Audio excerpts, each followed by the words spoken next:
So, your PEP is coming up, and I want you to know what are the things you can do to prepare for when you're actually going into the exam. I'm going to talk about the things that you need to do the night before, the day of the exam, and even after the exam. Right. So, the night before the exam, you're going to make sure to pack your bag. Make sure you have your timetable that you would have been given, which shows which PEP you will be sitting on which day and how long it will last. So your timetable is your guide, so you'll know what to expect in terms of the duration of the exam and which papers you'll be sitting. In your bag, and it will be very good if you could have a transparent pencil case. That would be very good to have.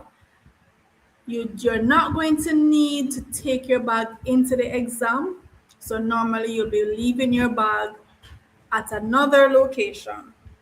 What you'll be taking into the exam room would be your pencil case, in which you will put at least two sharpened pencils. Make sure you sharpen them already. You're going to need your eraser. You're going to need at least a 30-centimeter ruler, so one of the longer rulers. If you can get a transparent ruler, that would be ideal. And of course, you're not going to need pens. So 2 or more pencils. And if you can have a see-through or transparent pencil case to put it in, so there will be no doubt as to what you have in the pencil case. Then you're going to make sure you know the rules of the PEP, what you can bring, what you are not allowed to bring. You're going to have to use a lot of mental math, but you also will have your rough paper to do your calculations. So you're good to go in terms of that. The night before, make sure that you sleep well. You get adequate sleep, 8 or 9 hours sleep. A tired brain is going to cause you to make silly mistakes, which you want to avoid. So make sure you get your adequate rest. Also, you can lay out your clothes from the night before, so that on the morning of the exam, all you need to do is to take your shower, have your breakfast, and get dressed. Of course, you'll be wearing your full uniform. Make sure your shoes are comfortable and no stress. This is going to be a stress-free morning when you're just relaxed and ready to go and do your exam. On the morning of the exam, of course, you are going to eat a healthy breakfast, a balanced breakfast, not too heavy, but substantial enough to serve you for the day. Right? Nothing sugary, no snacky thing, a nice balanced breakfast.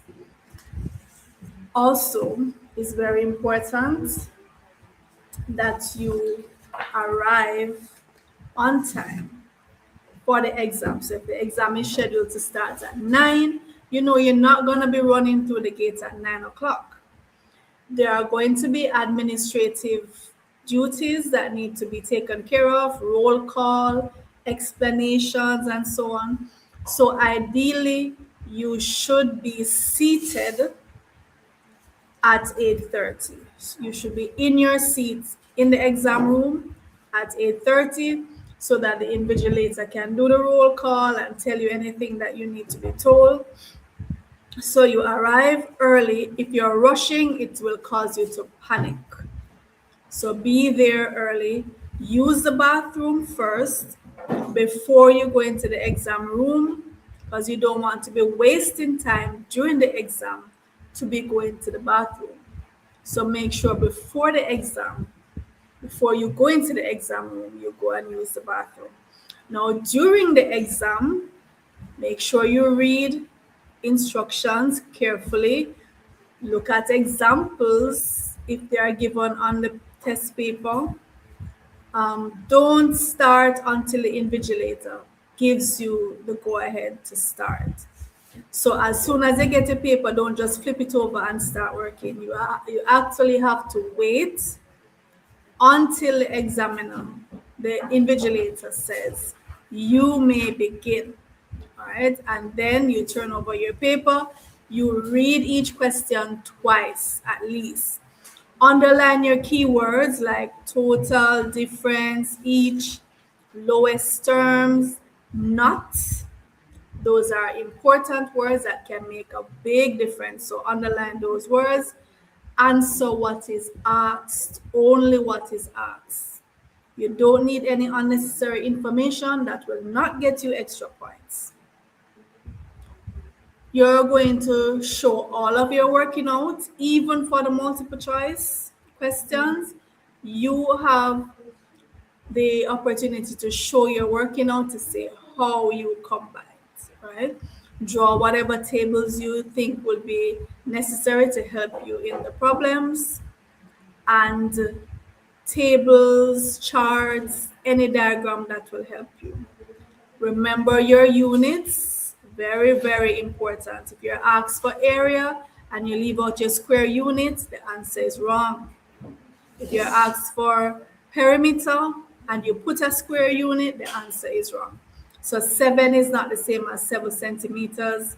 10 is not the same as 10 centimeters square, and so on. So be very important of that. Converting to the correct units. For ratio and fractions, remember to reduce to the lowest terms by dividing by the highest common factor. The answers for ratio and fraction should be in the simplest terms. Make sure you write your numbers properly so that there are no mistakes. Numbers that are commonly confused would be like 9 and 4, 7 and 1, 0 and 6. Those digits, make sure you form them properly. There is usually time after the exam for you to check over. If you finish a little early, don't go to sleep. Don't sit staring at the ceiling. Don't waste any time. Just use that time to go over what you have written, and from the first question all the way to the last, check over your work. For the performance task, it's important that you explain your thinking. All the steps, all the answers that you get, you are to explain. So don't just write the answer. Say why you are doing that operation. I am dividing by 4 because the ratio was 1 to 4. If you don't give explanations, you don't get your marks. You're going to check before you submit your paper. Did I answer every question? Did my ratios match the question that was given? For the ratio, it has to match the order that it was given to. That is also important. Did I do my conversions properly, right? And remember, never panic. You don't need to panic. You don't need to go back and erase everything. So check over, but don't allow the checking over process to make you anxious and feel that you did everything wrong and you have to start from scratch. Just logically go over and ensure that you did the right thing. You get marks for your working out, so make sure that you show your working out and do not leave any blank spaces. Always answer every question because you get marks for your method even if your answer is incorrect. Don't just go and haphazardly be changing answers. Like if you have some children, if they have 4 of the same letter in one go, they think something is wrong with one of their answers just because they may have had A. They think it cannot be 4 A's. So it makes them flustered and they go and change something. Don't do that. Don't watch how many times they have B's, how many times they have C's. Just put the correct answer for each question that you're given, right? And after the exam, just let it go. You handed in your paper, it is done, it is finished. Focus on the next paper coming up, or if your exams are over, just relax, let it go. Don't replay the questions with your friends. Don't harass yourself about what you put and what you did not put. Just relax and know that you did your best. Save your energy for the next paper. And yeah, just relax and don't beat yourself up. Do your best so that when you come out of the exam, you can tell yourself, I did my best. All right.